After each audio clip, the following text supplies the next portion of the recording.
Hello friends, ഇന്നും അമ്മേരെ കാര്യം തന്നെയാട്ടോ പറയണത്.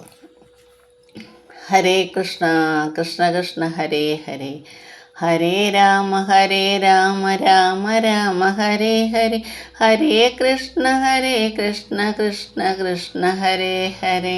എൻ്റെ അമ്മ ഒരു ഗുരുവായൂർ ഭക്ത എന്ന് പറഞ്ഞാൽ ഈ നാട്ടിലെല്ലാവർക്കും അറിയാം. ഭയങ്കര ഭക്തിയുള്ള ഒരാൾ തന്നെയായിരുന്നു ഗുരുവായൂർ. എല്ലാ മാസം 1-ാം തീയതി ഇവിടുന്ന് വണ്ടി പോകുമ്പോൾ ആ വണ്ടിയിൽ കയറി പോകും. തൊഴുത് വൈകുന്നേരം 12 മണിക്ക് ആകുമ്പോഴോ ഈ വണ്ടി തിരിച്ചു വരാൻ നിറച്ച് വെള്ളങ്ങളാവും. ഞാനും പോവാറുണ്ട്. ഇപ്പോൾ കുറച്ച് നാളായിട്ട് പോകാൻ പറ്റാറില്ല, സാഹചര്യം അങ്ങനെ ആയതുകൊണ്ട്. എന്നാലും ഞങ്ങൾ മാസത്തിലൊരിക്കൽ എല്ലാവരും കൂടി പോവാറുണ്ട്. ഭഗവാനെ കണ്ട് തൊഴുത് കാലത്ത് പോയി വൈകുന്നേരം വരാറ്. ഇനി അമ്മേനെ പറ്റിയിട്ട് പറയാട്ടോ. അമ്മ ഭയങ്കര യാത്രയ്ക്ക് ഭയങ്കര ഇഷ്ടമുള്ള ആളായിരുന്നു. അച്ഛനാണെങ്കിൽ യാത്രയ്ക്ക് ഒട്ടും ഇഷ്ടമല്ല. അതേപോലെ തന്നെ സീരിയൽ കാണല്. അച്ഛന് എന്താണെന്ന് വെച്ചാൽ അച്ഛന് ഏറ്റവും ഇഷ്ടം ടി വി വെച്ച വാർത്തകൾ കണ്ട് ഇങ്ങനെ ഇരിക്കുക. അമ്മയ്ക്ക് അങ്ങനെയല്ല. അമ്മയ്ക്ക് കാലത്ത് 11 മണിക്ക് സീരിയൽ വെച്ച് കഴിഞ്ഞാൽ തമിഴ്, ഹിന്ദി, മലയാളം ഇങ്ങനെ പിന്നെ ഒരു ഇതും കാണില്ല. ഇത് മാറ്റി ഇങ്ങനെ കണ്ടുപോയി 11 മണി വരെ സീരിയൽ കാണും. ഞങ്ങൾ ഈ ആഴ്ചയിൽ ഒരിക്കൽ വന്ന ഇവരെ തിക്കും തിരക്കാണ്. വന്നു കഴിഞ്ഞാൽ അമ്മ പറയും, നിനക്ക് അല്ലെങ്കിൽ അച്ഛനാണല്ലോ കൂടുതൽ ഇഷ്ടം. അപ്പോൾ അമ്മ പറയുന്നതൊന്നും കേൾക്കാൻ നിങ്ങൾക്ക് നേരം ഉണ്ടാ. അപ്പോൾ ചോദിക്കുക, എന്താ പ്രശ്നം എന്ന് ചോദിച്ചാൽ പറയും, ആ ടി വിയിലെ റിമോട്ടൊന്നും തരുന്നില്ല എനിക്ക് സീരിയൽ കാണാൻ.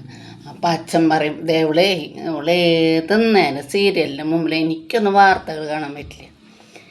ഇങ്ങനെ പൊരിഞ്ഞാട്ടി എന്തിന് ഈ റിമോട്ടിന് വേണ്ടിയിട്ട് ഒരു ചെറിയൊരു കുഞ്ഞ് ടി വി ഉണ്ട്.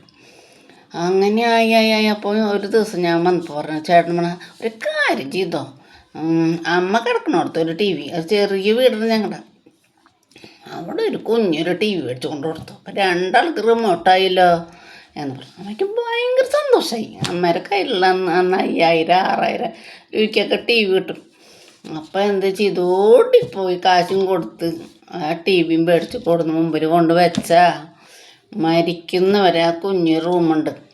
ആ റൂമിൽ കിടന്നിട്ട് അകലിരുന്ന് ഞങ്ങളിപ്പോൾ കിടക്കണ അകത്ത് ഇപ്പോൾ സ്ഥലമൊന്നുമില്ല, കട്ടിലൊക്കെ ഇട്ട കാരണം അവിടെ ഒരു സ്റ്റൂളും ഈ ടി വി കൊണ്ട് വെച്ചിട്ട് രാവും പകലും തന്നെ കാണും. പിന്നെ യാത്ര എന്ന് പറഞ്ഞാൽ പോരാ. ആര് വന്ന് വിളിച്ചാൽ ലീലേച്ചി ഇന്ന സ്ഥലത്തേക്ക് പോകണ്ടിട്ടാ, അപ്പം ഓടി ഞാണ്ട്. അപ്പം അച്ഛൻ പറഞ്ഞു, നീ എന്ന് യാത്ര പോയി എനിക്ക് ഭക്ഷണം എങ്ങനെ കിട്ടും? എൻ്റെ മോളില്ല, അവൾ വന്നിട്ട് ഇവിടെ ചോറൊക്കെ വെച്ചെന്നാണ്. ഞാൻ പറയാം, അച്ഛനൊന്നും മിണ്ടാണ്ടിരിക്കേ, അമ്മ പോയിട്ട് വരട്ടെ. അമ്മ കാണാത്ത ലോകമൊന്നുമില്ല. ലാസ്റ്റ് രാമക്ഷേത്രം മാത്രം കാണാൻ പറ്റിയില്ല. അത് തറക്കല്ലിടുന്നതൊക്കെ പറ്റി. രാമക്ഷേത്രം കാണൽ ഞാൻ പൂർത്തീകരിച്ചു.